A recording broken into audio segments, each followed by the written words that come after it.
Hello guys, welcome to study swot. China पूरी दुनिया में कन्फ्यूशियस इंस्टीट्यूट के माध्यम से फॉरेन कंट्रीज की शिक्षा व्यवस्था में घुसपैठ कर रहा है। कन्फ्यूशियस इंस्टीट्यूट के माध्यम से चीन अपनी भाषा और संस्कृति को बढ़ावा देने के नाम पर किसी भी कंट्री की टॉप यूनिवर्सिटी में पैठ बना लेता है।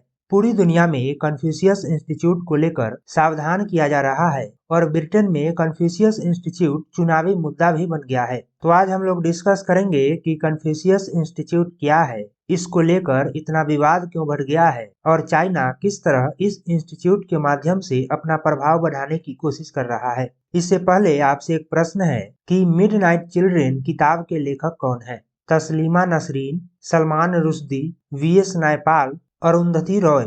इसका उत्तर आप कमेंट सेक्शन में जरूर दें। सही उत्तर की जानकारी मैं वीडियो के अंत में दूंगा। कन्फ्यूशियस इंस्टीट्यूट चीनी दार्शनिक कन्फ्यूशियस पर बेस्ड है। पहले चाइनीज कम्युनिस्ट पार्टी कन्फ्यूशियस की आलोचना करती थी, लेकिन बाद में उसे दुनिया से जुड़ने का यही सबसे सीधा तरीका लगा।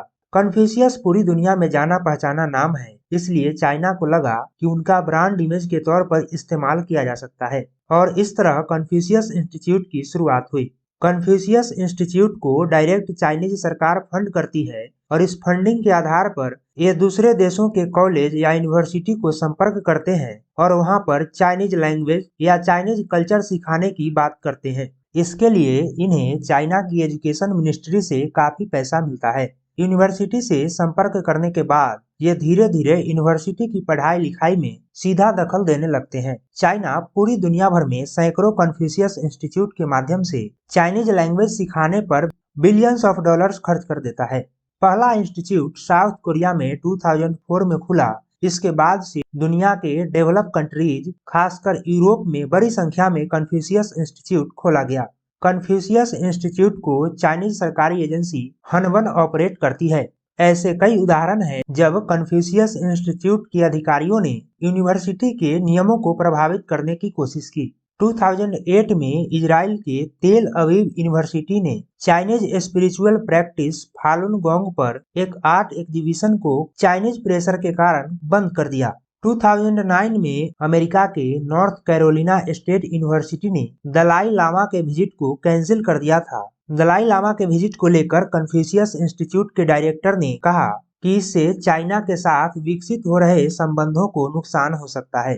2004 में साउथ कोरिया के सियोल में अपनी स्थापना के बाद से पूरी दुनिया के टोटल 525 इंस्टीट्यूट्स में 9 मिलियन स्टूडेंट्स को इनरोल किया गया है। चाइनीज गवर्नमेंट इसके लिए एनुअली $10 बिलियन स्पेंड करती है। चाइनीज पॉलिट ब्यूरो के मेंबर ली चांगचुन ने 2009 में कहा था कि कन्फ्यूशियस इंस्टीट्यूट फॉरेन कंट्रीज में चाइनीज प्रोपेगेंडा का महत्वपूर्ण हिस्सा है। उन्होंने कहा कि कन्फ्यूशियस इंस्टीट्यूट विदेशों में हमारी संस्कृति के प्रचार प्रसार के लिए आकर्षक ब्रांड है। चाइना के सॉफ्ट पावर को बेहतर बनाने में कन्फ्यूशियस इंस्टीट्यूट का महत्वपूर्ण योगदान है। कन्फ्यूशियस ब्रांड का नेचुरल अट्रैक्शन है और चाइनीज लैंग्वेज सीखने के बहाने से सब कुछ लॉजिकल लगता है। इसके माध्यम से चाइना तिब्बत, सिंजियांग, ताइवान और मानवाधिकार जैसे मामलों पर अपने नैरेटिव को जस्टिफाई करने की कोशिश करता है। चाइनीज स्टेट यह डिसाइड करता है कि इन इंस्टीट्यूट्स में क्या पढ़ाया जाएगा। इनके पाठ्यक्रमों में तियानमेन स्क्वायर का जिक्र नहीं किया गया है। कन्फ्यूशियस इंस्टीट्यूट चाइना की एक पार्टिकुलर इमेज को पेश करते हैं, जैसा कि चाइनीज कम्युनिस्ट पार्टी चाहती है। जिस तरह चाइना डेवलपिंग कंट्रीज को कर्ज के जाल में फंसाने के लिए पैसे का इस्तेमाल करता है, उसी तरह पब्लिक यूनिवर्सिटीज को लैंग्वेज सिखाने के नाम पर कैप्चर करने की कोशिश कर रहा है। अमेरिका की यूनिवर्सिटी भी कन्फ्यूशियस इंस्टीट्यूट को लाने को इच्छुक रहते हैं, क्योंकि उनके पास फंड की कमी रहती है और चाइना अच्छा खासा इन्वेस्ट कर देता है। कुछ अमेरिकी इंस्टीट्यूट चाइनीज लैंग्वेज को बढ़ावा देने के लिए चाइना से एनुअली $1 मिलियन तक लेते हैं। 2020 में अमेरिकी विदेश विभाग ने कन्फ्यूशियस इंस्टीट्यूट को चाइनीज कम्युनिस्ट पार्टी का वैश्विक प्रभाव और प्रचार तंत्र कहा। फ्रांस, ब्रिटेन, जर्मनी के भी ऐसे इंस्टीट्यूट मौजूद हैं, लेकिन वे निश्चित रूप से केवल अपने देश की भाषा और संस्कृति को ही बढ़ावा देते हैं। लेकिन कन्फ्यूशियस इंस्टीट्यूट के साथ ऐसा नहीं है। वे जहां भी मौजूद हैं, वहां पर अपना प्रभाव जमाने की कोशिश कर रहे हैं। ब्रिटेन में कन्फ्यूशियस इंस्टीट्यूट गहरी पैठ बना चुका है। ब्रिटेन की अलग अलग यूनिवर्सिटी में मंदारिन सिखाने वाले कई इंस्टीट्यूट मौजूद हैं। 2016 में ब्रिटेन सरकार ने सभी मिडिल स्कूलों में मंदारिन एक्सीलेंस प्रोग्राम लॉन्च किया था। ब्रिटेन में इन स्कूलों को बढ़ावा देने पर कई एक्सपर्ट्स ने कहा है कि ये इंस्टीट्यूट ब्रिटेन के युवाओं की सोचने और बोलने की आजादी पर कंट्रोल करना चाहते हैं। नेपाल में भी कन्फ्यूशियस इंस्टीट्यूट का प्रभाव बहुत बढ़ा है। नेपाल के कई स्कूलों में मंदारिन सीखना अनिवार्य कर दिया गया है। चीन ने नेपाल में केपी ओली शर्मा के शासनकाल में जगह जगह स्टडी सेंटर खोले जिनमें मंदारिन सिखाई जाती है। काठमांडू यूनिवर्सिटी में ही 20,000 से अधिक स्टूडेंट्स मंदारिन सीख रहे हैं। भारत में भी कई कन्फ्यूशियस इंस्टीट्यूट मौजूद हैं जिनकी समीक्षा की जा रही है कि ये किस तरह की शिक्षा दे रहे हैं। कन्फ्यूशियस इंस्टीट्यूट की गतिविधियों को देखते हुए अब कई देश इस पर नजर रख रहे हैं। अमेरिका, ब्रिटेन, जर्मनी जैसे देशों ने इन इंस्टीट्यूट पर जबरन अपनी कल्चर को थोपने का आरोप लगाया है।